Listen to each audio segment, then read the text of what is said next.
Président, bonjour à toutes et à tous. Donc, ce contrat de transition écologique permet une meilleure lisibilité des politiques écologiques de l'agglo. Donc, ça permet de remettre en perspective des mesures qui sont, pour la plupart, déjà connues, mais je crois que c'était un peu la règle du jeu. Agir face à l'enjeu, c'est bien. Donc, encore faut-il être à la hauteur de l'enjeu. On peut rappeler l'enjeu parce que quand même...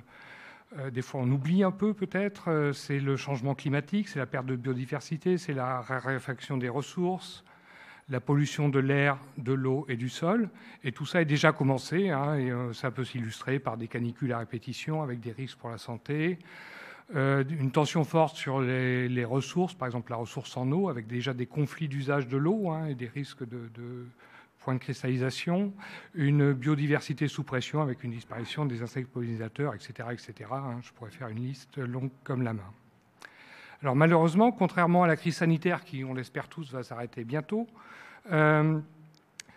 ces crises sont cumulatives et irréversibles à l'échelle humaine. Par exemple, les gaz à effet de serre mettent plus d'un siècle pour commencer à s'évacuer de l'atmosphère, même quand on n'en émet plus. Donc c'est des crises où il n'y a pas de retour en arrière possible, malheureusement. Cette situation est donc grave, critique, réclame une mobilisation forte. Alors clairement, l'État n'est pas à la hauteur sur ces enjeux. Il est incapable de suivre la stratégie bas carbone qu'il s'était lui-même imposée. Il revient sur des interdictions de pesticides. Il est incapable de faire adopter une loi climat qui soit à la hauteur des recommandations des citoyens et des experts scientifiques. Globalement, on a l'impression que sur ces sujets, l'État attend un miracle. L'État, il fait un pari de la technique pour préserver les modes de vie actuels. Il parie sur une croissance économique dite verte, mais qui reste en fait très carbonée et très hypothétique. Il parie sur une relance de l'économie, l'économie d'avant, celle qui permettait aux inégalités de se creuser. Et donc, en manque d'imagination, l'État se défausse sur les collectivités locales, notamment via les CTE, sans donner de moyens supplémentaires, puisque si j'ai bien lu le contrat quand même, les engagements de l'État dans ce contrat sont vraiment extrêmement minimes. Et c'est donc à nous, l'agglo, à vous les maires, à nous les citoyens, d'être imaginatifs et d'être à la hauteur des enjeux vitaux. Et donc, comme le disait Madame Bouchoux à l'instant, donc on voit que cette imagination est au pouvoir à travers les assises de la transition qu'on espère fructueuses.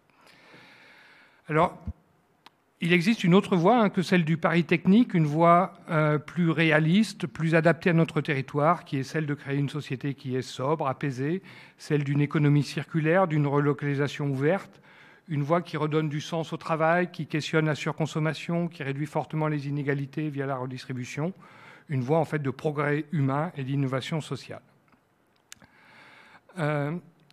Cette voie peut nous permettre donc de conduire ce chemin pour atteindre les objectifs ambitieux que nous sommes fixés, comme celui, par exemple, de réduction de 60% des émissions de CO2 en 2030.